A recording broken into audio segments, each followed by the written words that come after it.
Sebelum saya menjawab soalan ini secara tepat, izinkan saya mengimbas kembali apa yang telah diucapkan oleh Allahyarham Tan Sri Muhammad Yaakob selaku Menteri Besar Kelantan dalam sidang DUN ini pada 21 hari bulan 11 1983 seperti catatan Hansard. Pada waktu menggulung perbahasan belanjawan tahun 1983, Tan Sri Menteri Besar telah menyebut seperti berikut.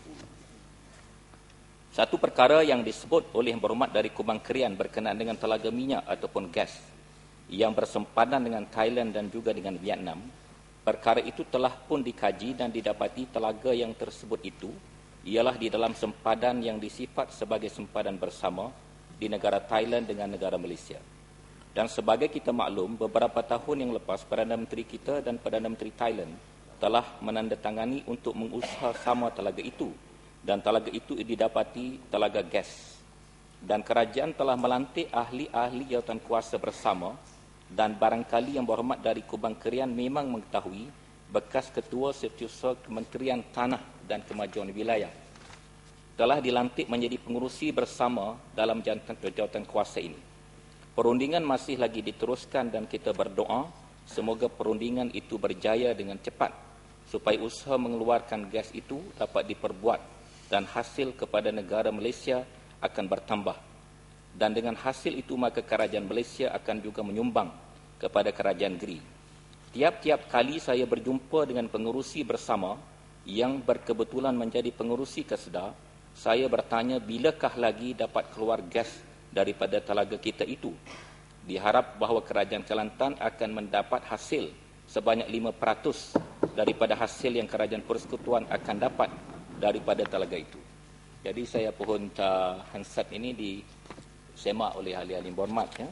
Dan Yang Berhormat bekas Setiausaha Politik Allahyarham Tan Sri Adun daripada Kemahang, ya.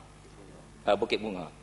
Saya ingat patut rasa bangga, ya, dengan pandangan jauh Allahyarham Tan Sri. Pada tahun 1983 lagi, isu tentang gas dan royalti petroleum ini telah pun dibangkitkan sebenarnya oleh kerajaan sebelum daripada ini lagi. Izinkan juga saya yang bagi yang berhormat untuk memberikan imbasan terhadap jumlah pengeluaran setakat maklumat yang ada pada kerajaan negeri. Yang lain kita buat anggaran. Yang tepat ataupun hampir tepat mengenai dengan data pengeluaran minyak dan gas yang ada pada kerajaan negeri ialah yang diperolehi daripada laporan tahunan Petronas sejak tahun 2005 hingga 2009 dan juga laporan daripada laman web Malaysia Thailand Joint Authority sejak daripada tahun 2010 hingga 2011, iaitu mengenai dengan pengeluaran gas dan minyak bagi kawasan-kawasan GDA yang telah pun memulakan pengeluaran pertama mereka pada Mei tahun 2005, iaitu pengeluaran pertama bagi tahun itu ialah 2,300 barrel equivalent gas yang bernilai pengeluarannya pada tahun itu ialah 46.2 juta USD.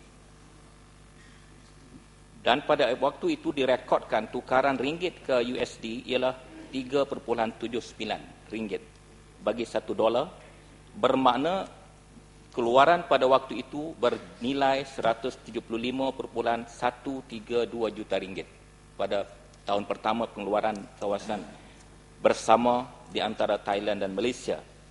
Royalti 2.5% yang patut diterima oleh kerajaan negeri selepas diagihkan sebanyak 2.5% lagi kepada kerajaan persekutuan ialah berjumlah 4.378 juta. Kemudiannya telah meningkat dengan ketara. Pada tahun 2006 pengeluaran sudah meningkat kepada 17.400 barrel equivalent gas dan meningkat lagi pada 2007 kepada 29.900 barrel equivalent ataupun bersamaan, dan meningkat lagi kepada 60,000 tong gas bersamaan dengan minyak pada 2010 dan 2011. Ia menjadikan jumlah pengeluaran setakat ini dalam rekod Petronas dan MTGDA ialah 246,400 tong gas bersamaan dengan minyak. Dengan jumlah pengeluaran dikira daripada tukaran ringgit yang telah berbeza-beza pada sepanjang masa tersebut, jumlah pengeluarannya telah meningkat kepada 22.719 bilion ringgit. 22 bilion ringgit. Jumlah pengeluaran daripada kawasan GDA bagi tempoh 6 tahun berkenaan.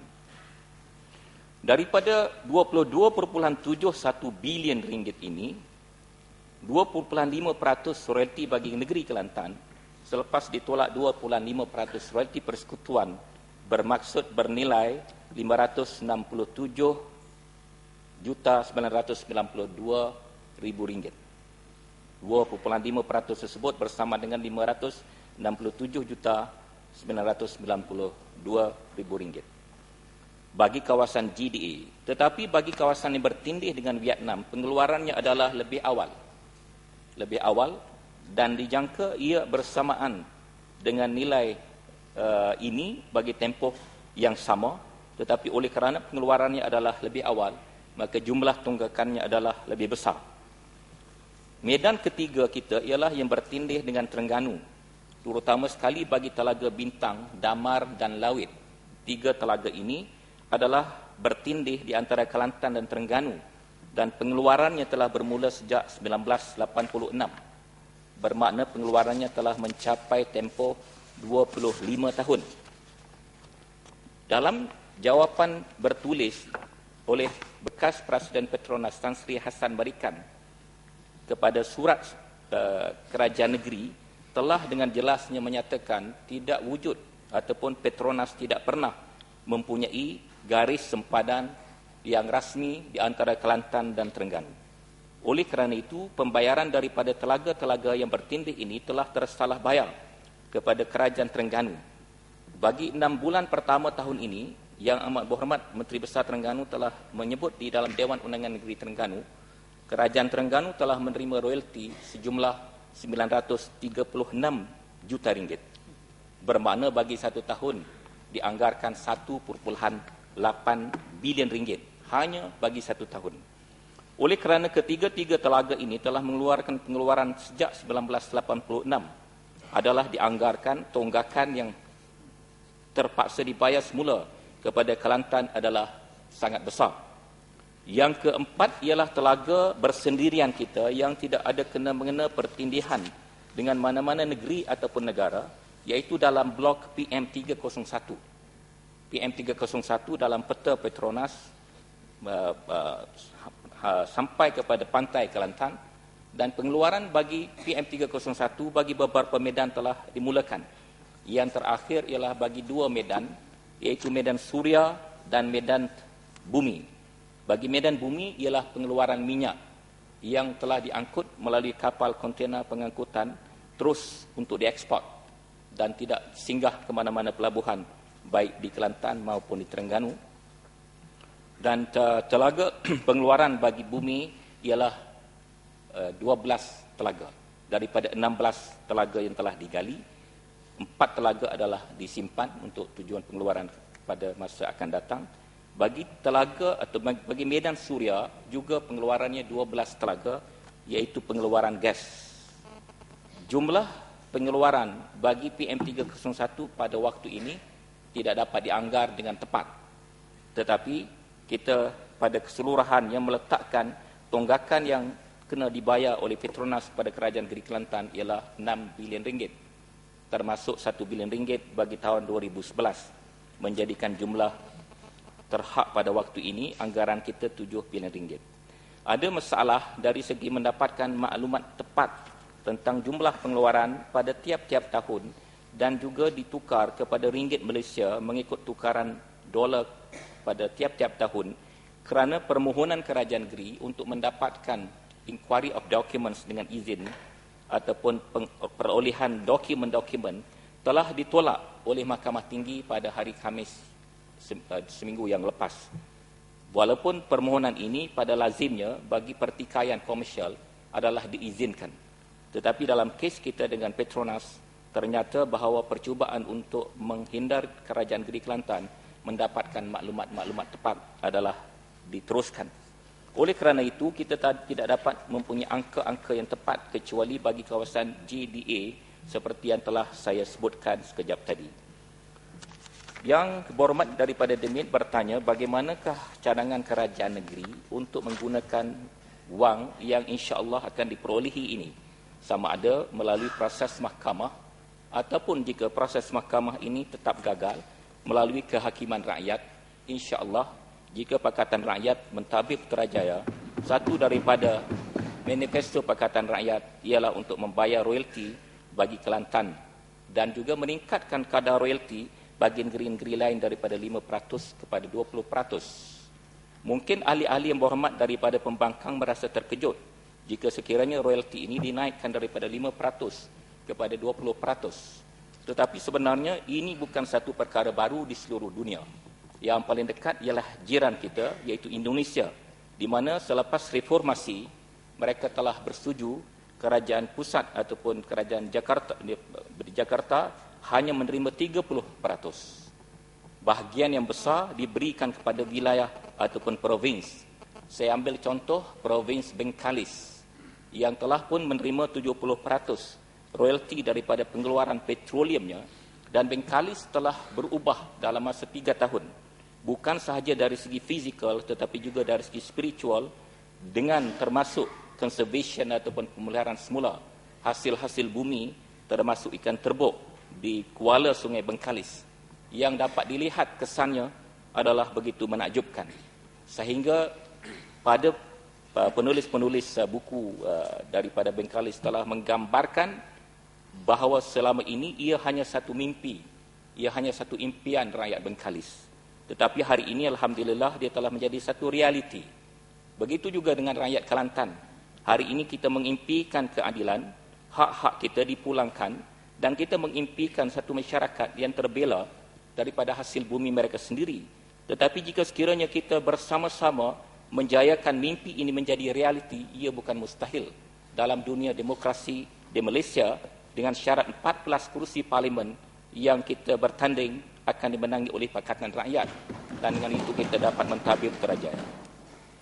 Bagi ahli parlimen jeli, umpamanya kalau kita yang berhormat Kemahang Bukit Bunga Sayang, kita boleh lantik beliau lepas daripada itu. Tetapi kerusi jeli itu perlu dalam kes ataupun dalam konteks menjayakan tuntutan royalti ini. Mengenai dengan cara-cara pengagihannya, kerajaan terbuka, walaupun kerajaan sendiri sudah tentu bila tiba masanya akan mempunyai asas-asas tertentu.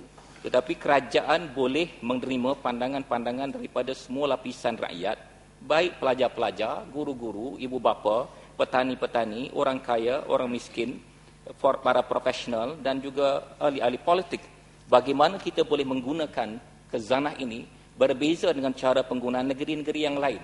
Kita telah melihat Terengganu, walaupun dia telah menerima bayaran yang sedemikian besar bagi tempoh 22 tahun, dan ini adalah tahun yang ke-23, tetapi kadar kemiskinan di Terengganu tidak berubah.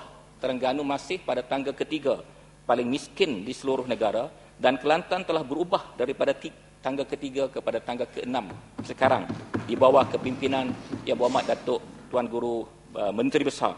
Dan ini adalah bukti bahawa pendekatan penggunaan kita berbeza. Saya bertolak daripada sebuah hadis Nabi SAW di mana satu orang telah memerhatikan awan bergerak menuju kepada satu kampung, dan dia telah mengikuti pergerakan awan itu, dan awan ini telah menurunkan hujan khusus hanya kepada satu kawasan kebun, dan beliau rasa ingin tahu dan bertanya pada penduduk kampung tersebut, siapakah tuan punya kebun ini, dan akhirnya bila beliau telah berjumpa dengan tuan kebun itu, apakah yang istimewa yang kamu lakukan sehingga Allah SWT mengarahkan malaikat menurunkan hujan khusus bagi kebun anda? Jawapannya ialah, saya tidak tahu apa yang istimewa, tetapi amalan saya adalah setiap kali mendapat pungutan dan keuntungan daripada ladang saya membahagikannya kepada 3 bahagian. Bahagian yang pertama, saya menggunakan untuk perbelanjaan harian saya dan keluarga saya, menanggung kos hidup saya dan family.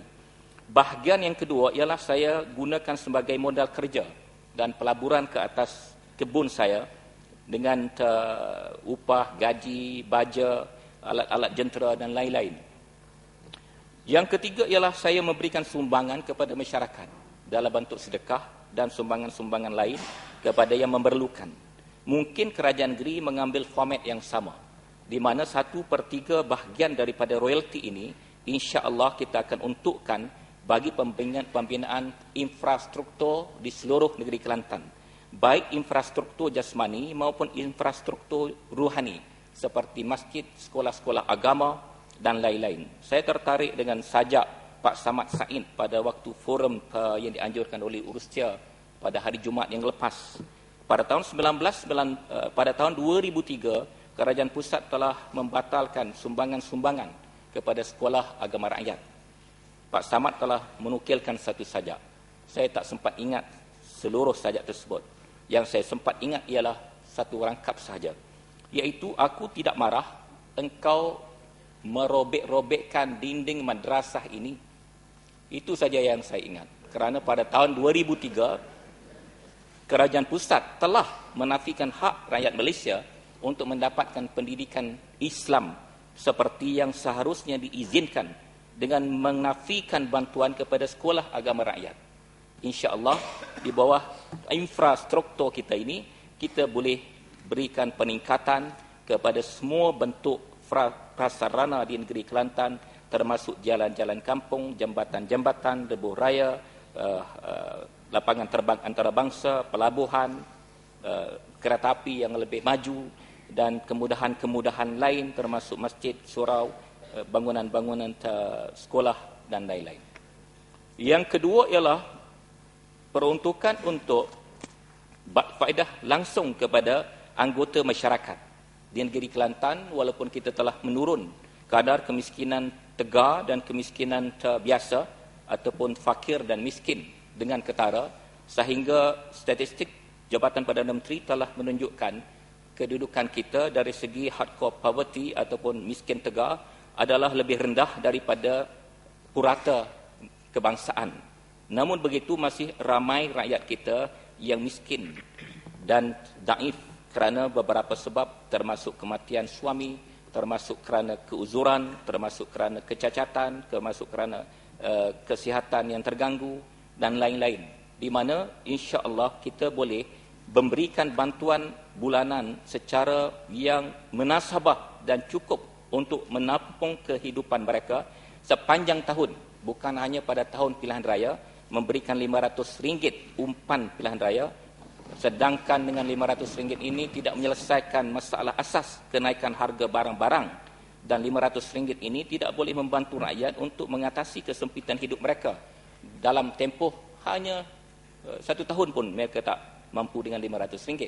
Harga bawang telah meningkat daripada 60 sen 3 tahun lepas, 80 sen 1 kilo kepada RM6 sekarang ini. Yang diberi RM500, harga bawang 1 tahun pun saya yakin adalah tidak mencukupi. Kerajaan negeri berhasrat memberikan lonjakan bantuan kepada pelajar-pelajar supaya mereka dapat belajar dengan senang hati, bagi semua pelajar-pelajar daripada pasti tadika sampai ke universiti insya-Allah, termasuk pelajar-pelajar adik kita yang ada di sini. Dan juga kita berhasrat menghapuskan pinjaman PTPN bagi semua mahasiswa negeri Kelantan. Mereka tidak harus dibebankan dengan riba dan interest 4%, sehingga mana-mana mahasiswa yang tidak boleh membayar hutang mereka kerana kesempitan hidup menampung keluarga yang besar, mereka dinafikan untuk pergi keluar negara kerana pasport mereka ditahan. Semua bantuan-bantuan berbentuk sumbangan modal kerja dan lain-lain untuk OKU, kumpulan-kumpulan SASA dan semua peringkat rakyat insya-Allah mampu diberikan. Yang ketiga ialah memberikan satu dana masa depan, termasuk untuk human resource ataupun pembinaan modal insan. Dana masa depan ini adalah juga mustahak supaya kita dapat meletakkan satu jumlah seperti yang ditunjukkan oleh Nabi Yusuf AS apabila telah memotong ke padi dan gandum, sebahagiannya hendaklah kamu simpan bersama dengan tangkai-tangkainya bagi kegunaan pada masa akan datang.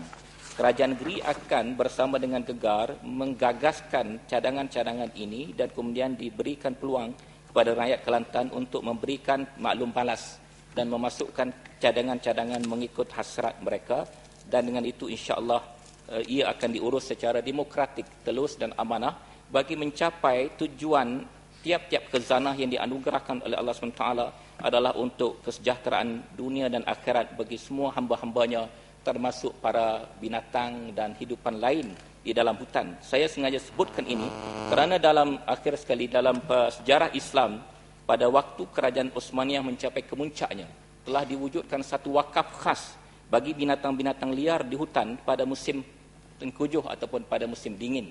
Segala serigala, segala harimau, segala hidupan liar diberikan satu peruntukan makanan khusus pada musim dingin. Kita mempunyai khazanah alam yang sangat kaya yang harus kita preservekan jika sekiranya kita mempunyai peruntukan yang cukup bagi menyeimbangkan kehidupan masa depan rakyat negeri Kelantan. Sekian. Sila Demik. Terima kasih kepada Yang Berhormat. Soalan tambahan saya ialah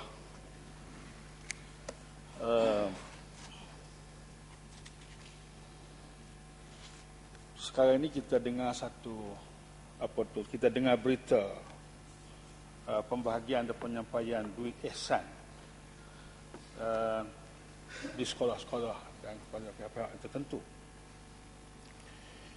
Sedangkan kes ini dalam mahkamah, ya. Jadi bagaimana ataupun daripada sumber mana pembahagian ini ataupun wang ini diambil? Apakah ianya diambil daripada apakah ianya sebahagian daripada royalty dan ditukar kepada wang ihsan, ataupun daripada mana sumber sebenarnya wang ihsan ini diambil? Satu. Yang kedua,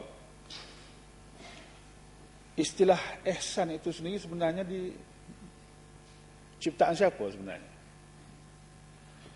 Setahu saya wang ihsan ini dicipta oleh UMNO semasa PAS memerintah negeri Terengganu satu masa dahulu, dan pihak pimpinan kerajaan negeri Terengganu mendesak kerajaan pusat supaya jangan bagi royalti minyak ni pada kerajaan Terengganu, takut kerajaan ini akan kuat dan sebagainya. Lalu ditukar kepada wang ihsan. Jadi saya nak tahu istilah ihsan itu sendiri legal ke illegal, ataupun syar'i atau tidak syar'i, atau istilah yang tak berapa sihat atau sebagainya dari segi penggunaannya. Jadi kalau istilah itu tak boleh diguna, saya rasa kita perlu ambil satu tindakan supaya istilah itu tidak diguna dalam konteks royalti minyak ini. Dan saya nak tahulah pada pandangan Yang Berhormat, kalaulah UMNO Terengganu bertindak begitu keras yang hampir-hampir sampai peringkat semacam ganas lah, menghalang royalti minyak yang berhak secara sah oleh undang-undang kepada kerajaan Terengganu pada masa itu, apakah berlaku juga kepada pimpinan UMNO Kelantan? Apakah mereka juga ada sumbangan dalam soal ini? Dan jika dibanding antara dua pimpinan UMNO Terengganu dengan Kelantan, mana lebih baik? Dan satu lagi saya nak tanya Berhormat, peristiwa seperti ini, penafian hak seperti ini, apakah pernah berlaku dalam negara komunis ataupun kapitalis ataupun negara-negara nasionalis ataupun sebagainya, ataupun ideologi apa ni yang dia amal? Yang kata Islamik memang tidak Islamik, tapi ideologi apa mengikut pandangan Berhormat? Sekian.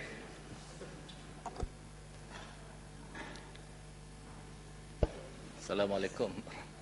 Yang Berhormat Tuan Speaker, ada banyak segi soalan-soalan Yang Berhormat daripada Demit tadi. Mungkin sebahagian saya lupa nanti untuk mengupasnya. Mengenai dengan ihsan, sudah tentu Yang Berhormat bermaksud kata asal ini digunakan oleh Islam. Dan umpamanya dalam kisah Nabi Yusuf, inna lanaraka minal muhsinin, ya, kami melihat anda adalah seorang yang muhsinin. muhsinin adalah satu sifat yang sangat penting bagi mana-mana orang yang terlibat dalam dunia pemerintahan, pentadbiran dan politik. Kalau mereka tidak muhsin, mereka tidak akan membawa kebaikan kepada rakyat. Ya. Jadi Nabi Yusuf dilihat sebagai muhsinin, dan ini disebut 2 kali. Inna lanaraka minal muhsinin, disebut oleh rakan sepenjara beliau, baginda, dan juga disebut oleh abang-abang baginda. Ketika abang-abang baginda datang mengutip bantuan daripada negara lain, mereka daripada Palestin, Nabi Yusuf menjadi raja di Mesir. Dan bila kemarau menyerang negara serantau selama 7 tahun, kebekalan makanan telah putus, dan mereka datang meminta bantuan daripada Nabi Yusuf. Dan cara mereka memujuk Nabi Yusuf beri bantuan ialah mengatakan bahawa Nabi Yusuf adalah seorang yang muhsinin. Dalam konteks ini bukan saja hak wajib diberikan, tetapi hak sunat diberikan. Itu lebih tinggi, ya. Ini kalau kita ambil yang wajib dan kita beri yang sunat, saya kira itu sangat kejam, ya. Tiap-tiap kali saya berfikir tentang isu ini, dan rakan-rakan lain juga, kita hibah bukan kerana duitnya, ya. Kita hibah kerana kita adalah menyertai Malaysia pada tahun 1957 untuk berdiri sama tinggi, duduk sama rendah dengan semua negeri-negeri dalam Persekutuan Tanah Melayu. Kerana itulah tahun 57 Kelantan menyertai Malaysia, Persekutuan Tanah Melayu, untuk bersama-sama. Padahal Kelantan boleh memilih jalannya sendiri. Dan bila kita telah menyertai Malaysia, inikah layanan yang diberikan di bawah konteks One Malaysia. Jadi kalau kita nak katakan negara apakah ini, saya tak tahu nak mengkelaskannya. Tetapi saya berkata, kalau anda tidak ingin bersopan kepada 1.7 juta rakyat Kelantan kecil dan besar, yang miskin, yang daif, yang lemah, yang cacat, yang terhimpit, ingat apa yang Tun Razak kata dalam Parlimen pada 29 November 1975. Hansard Parlimen 29 November. Ia akan jadi ulang tahun. Mungkin Ibu Hormat kita boleh pergi ke Parlimen bersama-sama semua adun Kelantan untuk bawa satu memorandum sempena Hari Tun Razak Perdana Menteri Malaysia, ayah kepada Perdana Menteri Malaysia yang ada pada hari ini. Kalau anda tak hormat orang lain, tak mengapa. Hormatlah bapa anda sendiri yang secara rasmi telah direkodkan berucap dalam Parlimen bahawa mana-mana negeri, tak kira onshore ataupun offshore, disebut onshore dan offshore, iaitu di daratan dan di lautan, jika pengeluaran itu ada, negeri tersebut berhak mendapat 5% royalty. Jadi orang ini tidak hormat bapa mereka sendiri, apatah lagi nak hormat sebuah kerajaan yang dipilih oleh rakyat. Apalagi nak kesian pada rakyat belakang sana, yang sebahagiannya sudah tentu datang daripada keluarga yang miskin. Jadi muhsinin penting, tetapi penyalahgunaan muhsinin itu jahat, kejam dan zalim, ya. Wang yang kita tuntut bukan wang ihsan, ini ya, hak kita. Tawang, Bang. Dan sekejap saya habiskan. Sekejap, Bang. Kita sikit mencelah sikit ke kerajaan. Nyanya, apakah kerajaan sedar? Yang wakil-wakil BN ini tidak sedar dengan jawapan kerajaan. Sebab dia tengok tidur, nengung. Sedar tak kerajaan?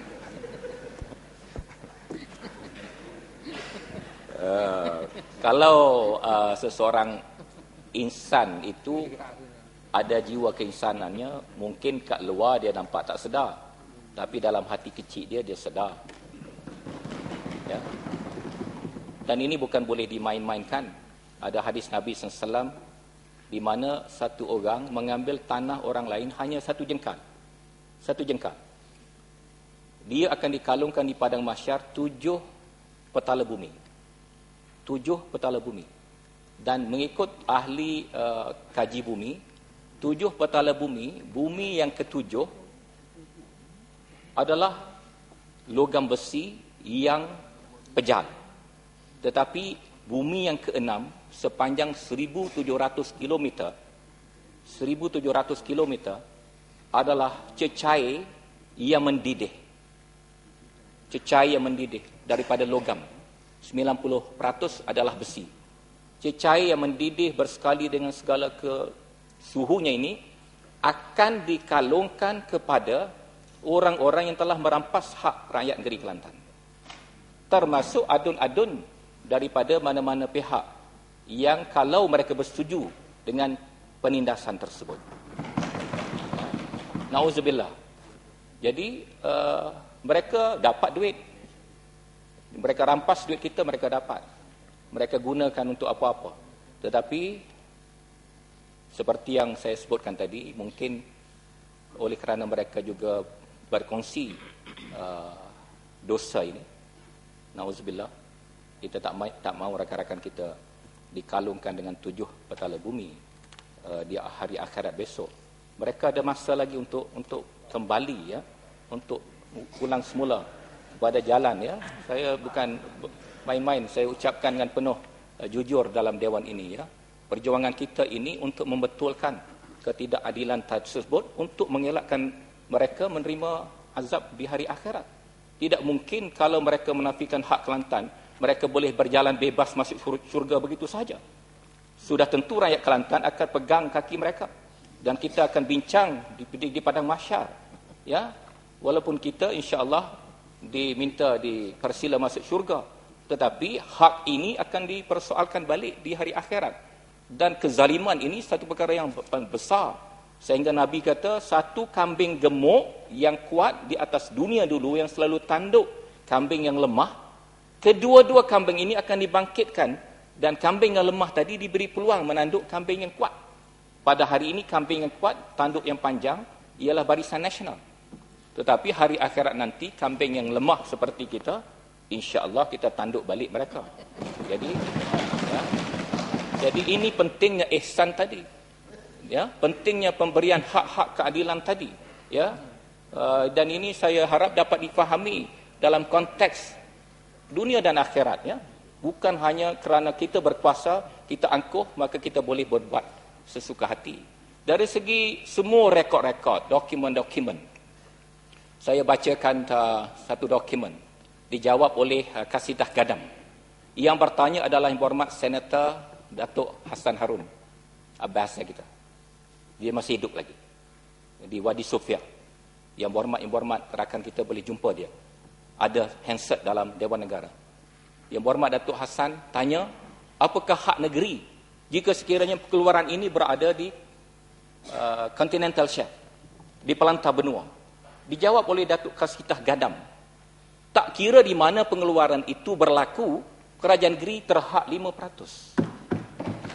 Jadi semua fakta ini cuba dipusingkan untuk kepentingan politik tadi, dan sehari dua ni mereka akan bagikan bakul makanan tiap-tiap rumah dengan sasaran 60% orang miskin dalam dun-dun dengan tujuan mengambil alih Kelantan, di mana wang ini digunakan daripada wang pengeluaran petroleum kita yang mereka letakkan kononnya dengan nama ihsan. Kerana tiap-tiap perkara jahat yang hendak disembunyikan, mereka letakkan nama-nama baik supaya kejahatan mereka dapat dilindungi, dan mereka berharap rakyat Kelantan buta mata hati mereka dan hanya sanggup terima RM60 satu bulan, padahal mereka layak lebih daripada itu. Kita berharap kesedaran rakyat Kelantan adalah tinggi, dan rakan-rakan kita yang tidak berperi kemanusiaan yang ada di sebelah sana dapat dihapuskan daripada sejarah negeri Kelantan. Terima kasih. Bukit Tuku. Terima kasih, Mas Speaker. Dari jawapan pihak kerajaan sebentar tadi yang menyebut dan membaca handset Dewan 1983 yang dijawab oleh Allahyarham Datuk Ahmad Yaakob sebagai Menteri Besar pada waktu itu. Secara kebetulannya saya pun berada dalam Dewan waktu itu sebagai ahli Dewan Undangan Negeri kawasan Lemah waktu itu. Tak ada jawapan.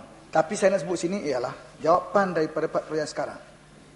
yang disebut tadi sedikit sedutan daripada jawapan pada 1983. Sementara tadi Muhammad ada menyebut panjang lebar berkenaan dengan kalau sekiranya kita dapat wang tersebut, maka sebagian besarnya pembangunan rohani dan jasmani ataupun material dan spiritual. Saya menghitung dari patah ke patah, saya rasa ratio di antara rohani jasmani tadi ada beza sikit. Dan inilah yang membimbangkan kita, kerana apa berlaku pada waktu Perda ditubuhkan dahulu, dan semua pemimpin UMNO waktu itu tidak sedar, di mana peneroka Perda waktu itu dimasuk atau dihasuti dengan materialistik atau kebendaan yang amat sangat pada waktu itu. Dia berakar umbi dan berakhir dengan baru ini pihak Majlis Ulama Islam Negeri Pahang mengumumkan bahawa 80% daripada peneroka Perda tidak membayar zakat. Itu disebut oleh pihak Majlis Ulama Islam. Saya nak tanya yang Muhammad sekarang ini, tanya pihak kerajaan sekarang ini. Adakah kerajaan tidak menaruh kebimbangan apabila kita mendapat wang yang begitu banyak? Perubahan yang begitu cepat, kejutan budaya akan berlaku, maka menyebabkan kerajaan waktu itu akan berada dalam keadaan dilema untuk mengatasi masalah materialistik di kalangan rakyat, khususnya mereka-mereka yang berada dalam barisan nasional. Terima kasih.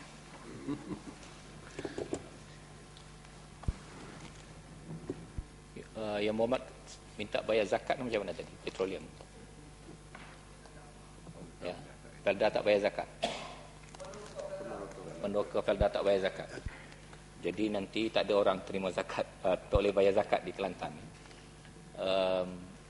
Yang Muhammad tiap-tiap satu perkara ada keadaan mereka sendiri, dan tak ada baik dan buruk bagi semua perkara. Tidak ada buruk bagi yang mutlak bagi satu-satu perkara. Miskin boleh jadi baik, dan kaya boleh jadi baik. Miskin boleh jadi buruk, kaya boleh jadi buruk. Seperti hadis Nabi SAW, kadal fakru an yakuna kufran.